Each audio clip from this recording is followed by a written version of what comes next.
prisoner's here, sir. Very good. Send him in. But we haven't got the suit off him yet. He's dangerous.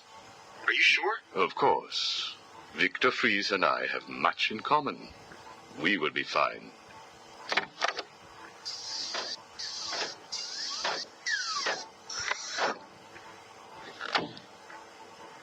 Welcome to my facility. Please, take a seat. I prefer to stand. Why am I here? Oh, Victor, there will be plenty of time for that later. Right now, I wish to get to know you. Discover how you came to have such a frosty outlook on life. I have nothing to say to you. You may have taken my weapons, but my suit still has considerable offensive capabilities. I will freeze the marrow in your legs. Each bone will shatter and fracture while you remain completely aware of your impending paralysis, begging me to end you. I don't think that you will do that, Victor. Really? Why not? Simple. If you hurt me, your wife will die.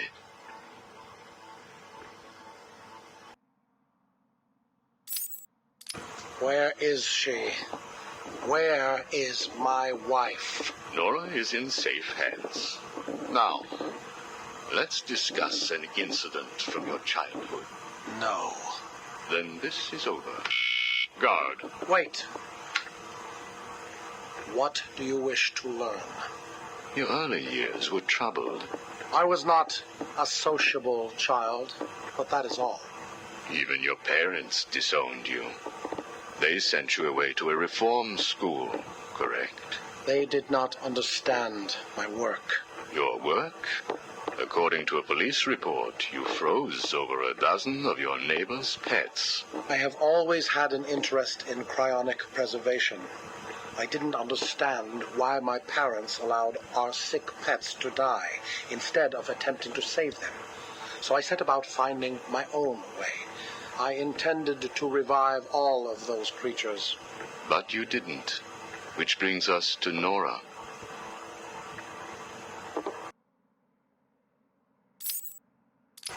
Have you ever seen a flower die? Watched something that was once so beautiful, so full of life, collapse and rot from within? You refer to Nora's illness. It seems like yesterday when I first found her. It all happened so quickly. Suddenly, I was losing her. Did you seek help? What about your employer, GothCorp? I hid it from them, diverting resources from GothCorp's research in an attempt to find the cure. But in the end, I failed. Time was running out. I knew that if I was discovered, Nora would die. Why take that risk? Do you know what it is to love someone? To really love them? No. Nora was all I could think of. I reran the diagnostics, re-examined every detail from every angle, certain that I had missed something. I cursed myself for being so blind, so stupid. Surely there was a cure. I just needed more time. Then I realized what I had to do. I had worked without sleep for a week. My needs didn't seem important. Sleep didn't matter. Food didn't matter. There was only her. I looked at Nora and I told her that I loved her. She told me there was nothing I could do, that we should just accept fate. She smiled her beautiful smile as she said it. I promised to cure her. And then I pressed the button. You cryogenically froze her, keeping her on ice, so to speak, while you worked on a cure. It broke your heart, but now you had all the time in the world. Did you feel relieved? I went home and fell into a deep sleep. For the first time since we discovered Nora's illness, I dared to dream. But for weeks I had ignored my superior's attempts to contact me. The next morning I overslept.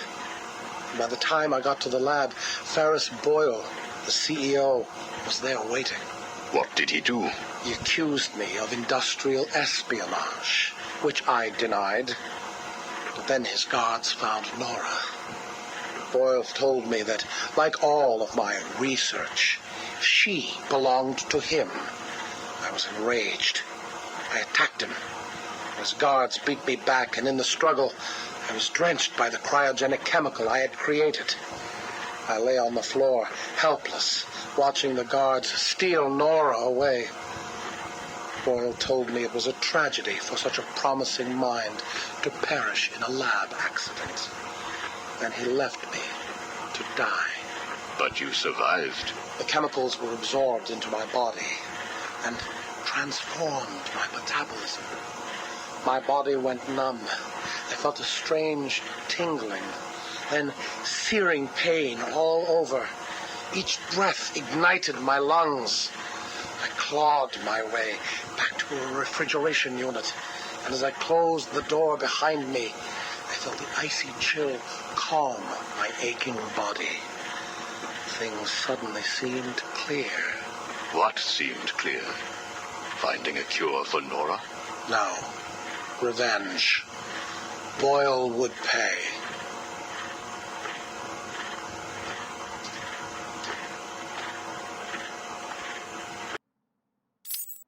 You failed to kill Ferris Boyle, though, didn't you?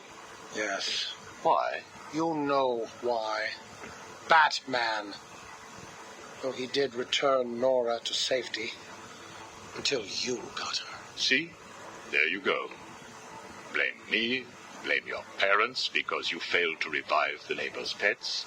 Blame Ferris Boyle for spoiling your plans to cure Nora. Blame Batman for stopping your revenge against Boyle. And now, your Nora is in danger. Because of you. No, Victor. Because of you. You have always had a heart of ice. You stole people's pets.